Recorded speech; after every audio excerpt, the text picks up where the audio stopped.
Alors aujourd'hui, j'ai pensé vous montrer un point qui se fait au crochet de Lunéville, le point riche.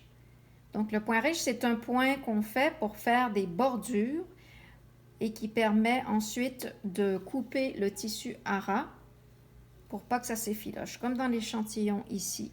Donc vous voyez que c'est un point qui est assez épais.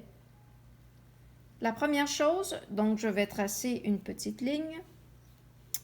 Donc, la première chose, je fais une ligne et quand j'arrive au bout de la ligne, comme je vais changer de direction, je fais un petit point tout petit pour bloquer le fil et maintenant, je m'en vais dans la direction opposée. Donc, je dois vraiment coller mes deux rangées pour qu'elles soient bien serrées. Donc, je peux faire ma deuxième ligne soit en quinconce, ou soit avec de même dimension que le précédent.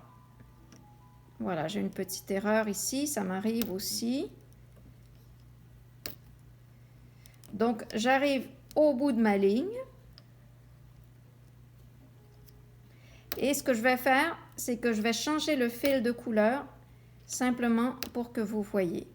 Donc, il faut faire au minimum, il faut faire 2 rangées ou 3. Alors, j'ai changé la couleur de mon fil, simplement pour que vous puissiez bien voir. Maintenant, le point que nous allons faire, c'est un point de zigzag. Ça veut dire que je vais venir piquer de chaque côté de la ligne. Donc, je fais une chaînette d'un côté, ensuite, je vais de l'autre côté, et ça va me donner vraiment comme un zigzag. Donc, je pique de chaque côté et j'essaie de faire mes points de la même longueur pour que ce soit bien régulier. Voilà, donc c'est vraiment un point chaînette. Simplement, je pique en alternance d'un côté de mes 2 lignes et ensuite de l'autre. J'arrive au bout de ma ligne et je finis par donc un petit point. Quand je change de direction, il faut toujours faire un point d'arrêt. Bon, là, j'ai un petit emmêlage. Donc, je finis. Voilà. Et à la fin, au bout de ma ligne, je me fais un tout petit point.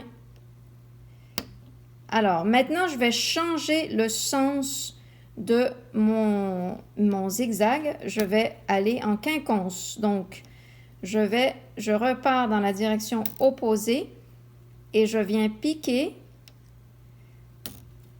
dans les espacements restés vides. Donc, ça va me faire comme un croisement. C'est vraiment comme en quinconce. Donc, je viens piquer comme dans le milieu du triangle. Et cette couture double, elle va vraiment solidifier les points et solidifier le tissu pour qu'ensuite on vienne couper. Donc, quand j'ai terminé, ben, je fais comme d'habitude mes 3 petits points d'arrêt. Et voilà. Donc, voilà le résultat. Vous avez donc un aller-retour, 2 lignes de chaînette et ensuite des lignes qui vont comme ça d'un côté et de l'autre. Et ensuite, je reviens dans l'autre sens. Donc, voilà le point riche.